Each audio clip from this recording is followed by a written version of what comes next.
Hi, it's Anna Matsunaga with Team Momentum at Keller Williams. And today I'd like to explain a little bit more about the changes that have been made post the National Association of Realtors lawsuit that happened regarding commissions, and how that affects you as a seller.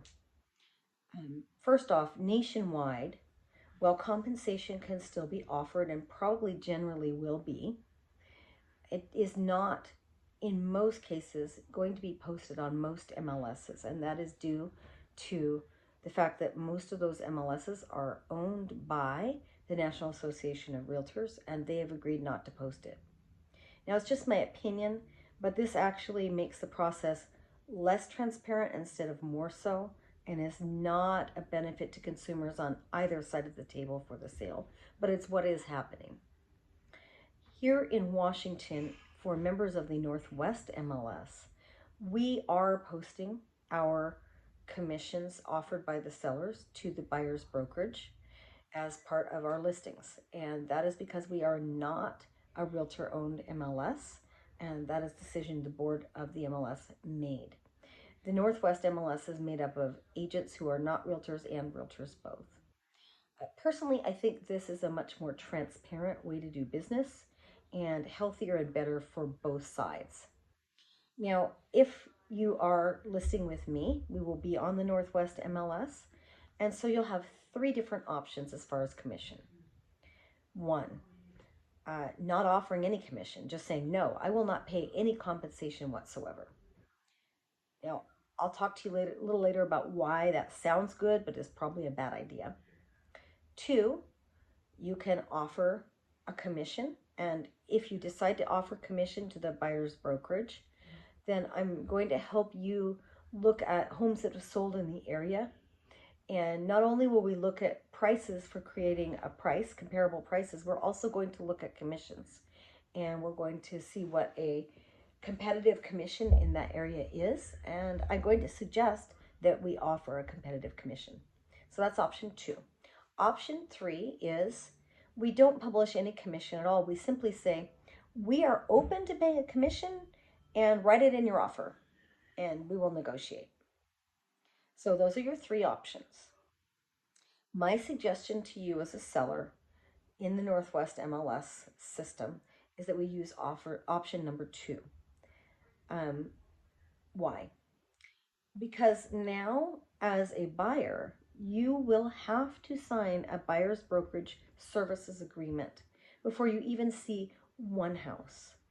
We are not allowed as buyer's agents to provide any brokerage services without a written contract. Now, it's been very similar to that for listings for a long time. It is now that way for buyers. Now, for many of us, it's not a big change. I, as a buyer's agent, never started providing brokerage services until I had a written agreement for my whole career, but many agents did. So now all agents will have to ask for those. And up front, it will be negotiated. The fees that will be paid to the buyer's agent's brokerage for the services provided. One thing that's different though is before, if the seller was offering a higher commission than what was on your minimum for your buyer's brokerage agreement, that money could just go to the agent. Now, that is no longer allowed. So most agents are going to put the higher end for their pricing as far as what they charge, because they are allowed to lower the price of what they'll take. And so if a seller is offering an amount lower than what's in their buyer brokerage agreement, but it's a competitive amount, many agents are going to make the judgment call to go ahead and accept that lower amount. And so putting that in ahead of time makes it so you may have a little less negotiations on commissions. Either way, it is your choice. You could just say, hey, I am willing to pay one, but we're going to negotiate that. And that will be your choice. My suggestion is number two. A lot of agents, especially ones that are a little inexperienced with negotiating, will be nervous and uncomfortable in showing your listing when there's no offer of compensation. So they're not sure you're going to give it. They don't want their client to fall in love with the house and then find out that there's no way their agent can get paid and they don't have the way to pay it. And so it's just a really awkward and uncomfortable situation where you have a client in love with a house that they can't get. So in most cases, you're going to do better by offering compensation that will be posted. It will be clear. Everyone will know what it is. Do you realize you still may end up with the new rules negotiating that commission if they come in and ask for a higher amount? But of course, it will be negotiable and not mandatory. So that's some of the main changes for you as a seller. You'll have those three options.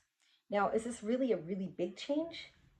Not really, because for the entire time I've been in practice, which is since 2003, here in the Northwest MLS, um, basically you could offer any amount of money you wanted to the buyer's agent. So you could literally offer $1 or $5 as your compensation, and it would count as offering compensation to the buyer's brokerage. What has changed now is, this change actually didn't happen just this year, it happened a few years back with the Northwest MLS, is that you were allowed to not offer any commission at all. Now, when that change first happened, there were a few sellers who offered nothing. But here's what you generally saw with those homes. They generally would end up selling under list right away, or you'd see them sit and sit and sit on the market.